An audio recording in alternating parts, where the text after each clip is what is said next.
Și bine v-am găsit.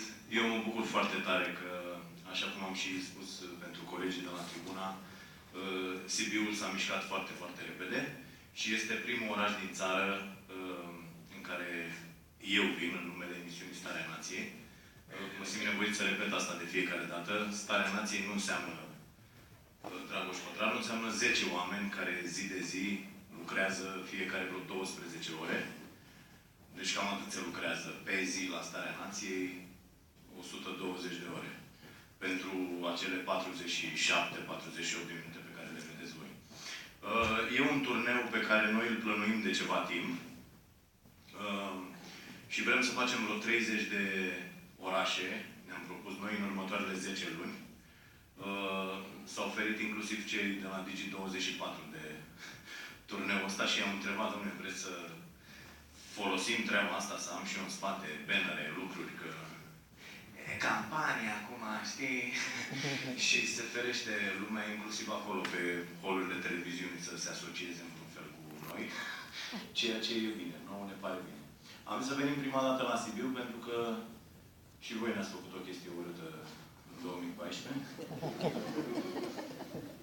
Și am zis să venim să stăm de vorbă. No, până să venim la Sibiu, am avut 3 întâlniri luna asta la București, tot cu studenți, și asta este o condiție pe care am pus-o eu, să ne vedem cu studenți, acolo unde nu există centre universitare, și de asemenea să avem niște întâlniri și cu oamenii, cu telespectatorii care se uită seară de seară la noi, pentru că este o emisiune făcută împreună cu telespectatorii. Nu știu.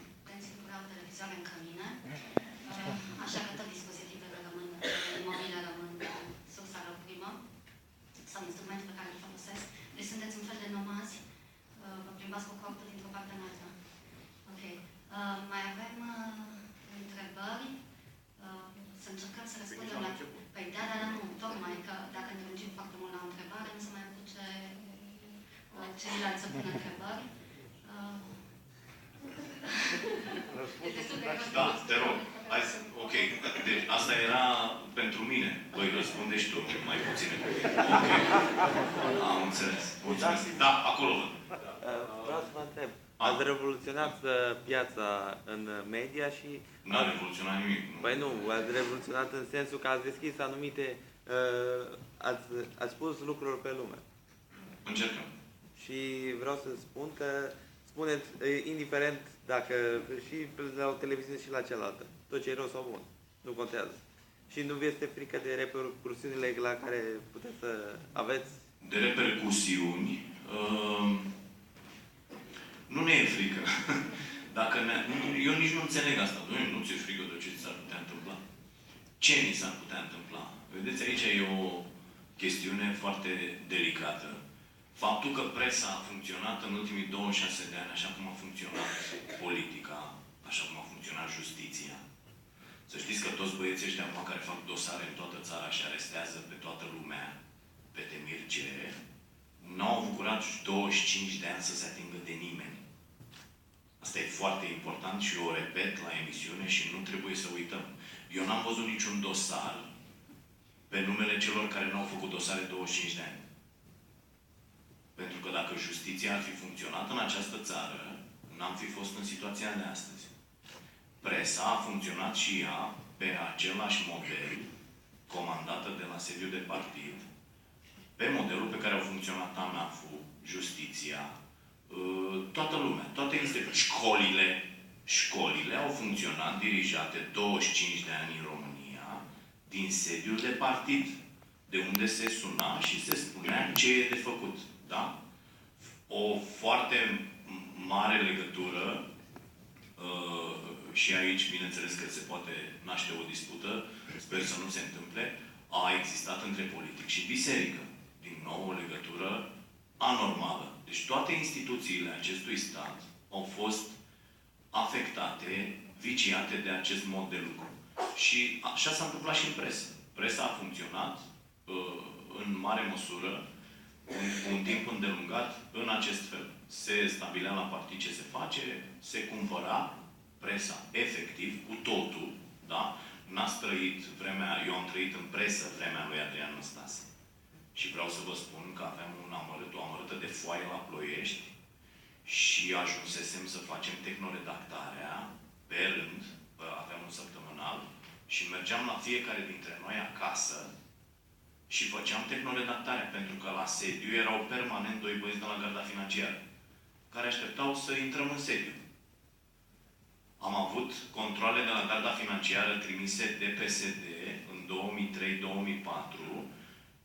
și un băiat de la gardă care ne susținea cumva demersul pe care îl aveam acolo la Ploiești a zis: bă, îmi trebuie toate contractele voastre de publicitate.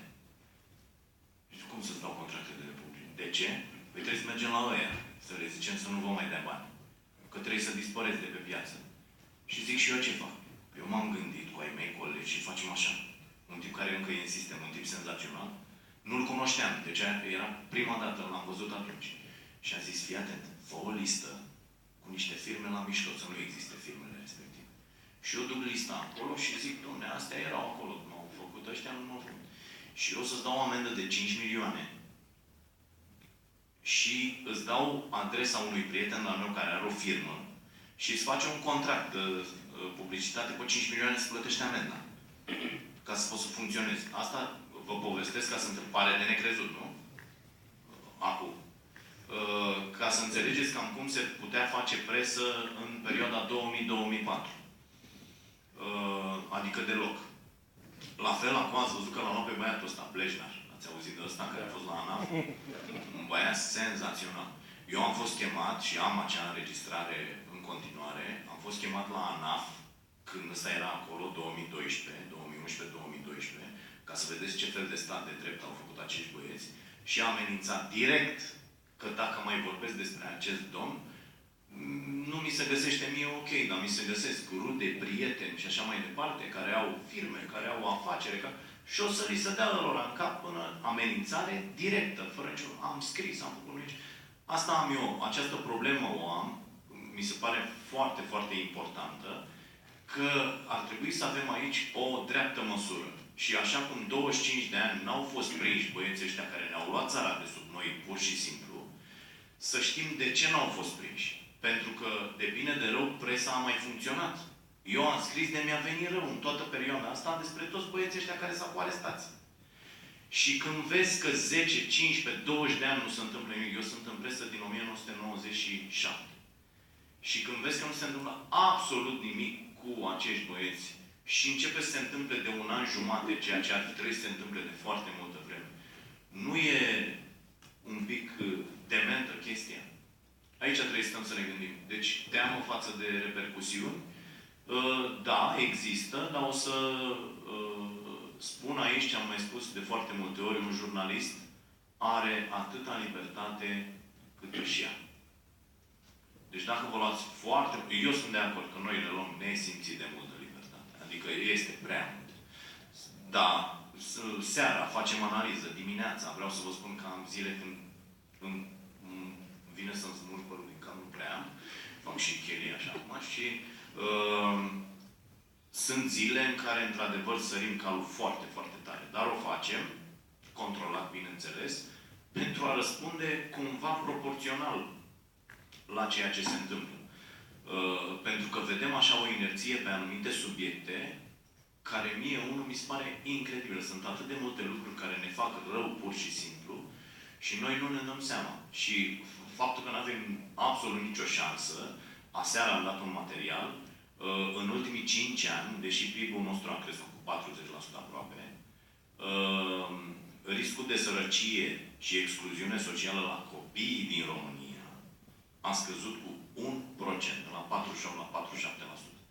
Deci înmulțiți 5 ani, 1%, și e matematică simplă așa, cam când ar putea să ne fie bine. Ați vedeți că nu muncim pentru noi, muncim pentru alți băieți. Ok. Deci nu ne e frică, suntem un pic tâmpiți, probabil nu vom sfârși foarte, foarte bine, dar nu ne îngrijorează asta. Pentru că, și aici vă spun foarte, alegeți-vă lucruri care vă plac foarte tare. Noi facem asta din plăcere. Toți. Noi murim, noi nu simțim că muncim 12 ore pe zi, pentru că noi ne jucăm. Noi, la emisiunea asta, ne jucăm efectiv. Râdem, deci nu o să credeți cât de mult râdem noi în fiecare zi la această emisiune. Este extenuant la un moment dat. O să vedeți, de-aia facem doar 4 pe săptămână, pentru că dacă eu nu stau vineri, sâmbătă, duminică, să fac alte lucruri, nu că stau ca o legumă așa, dar trebuie să fac alte lucruri, atunci o luăm razna. Și găsiți-vă în afară de asta și o altă chestie pe care o puteți face. De exemplu, eu acum, dacă de mâine nu mai fac presă, n-am absolut nicio problemă să fac altceva. Da? De-aia am făcut și comunicare și PR.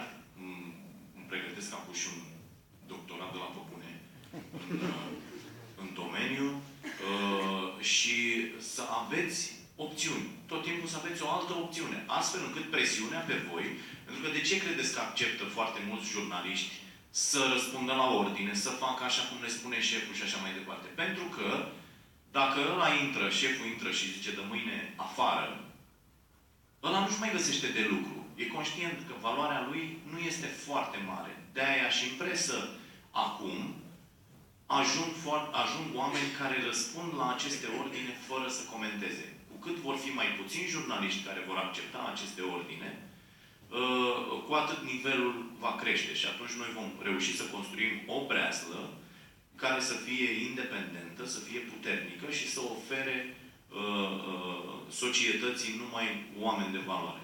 Doar așa putem face. Altfel,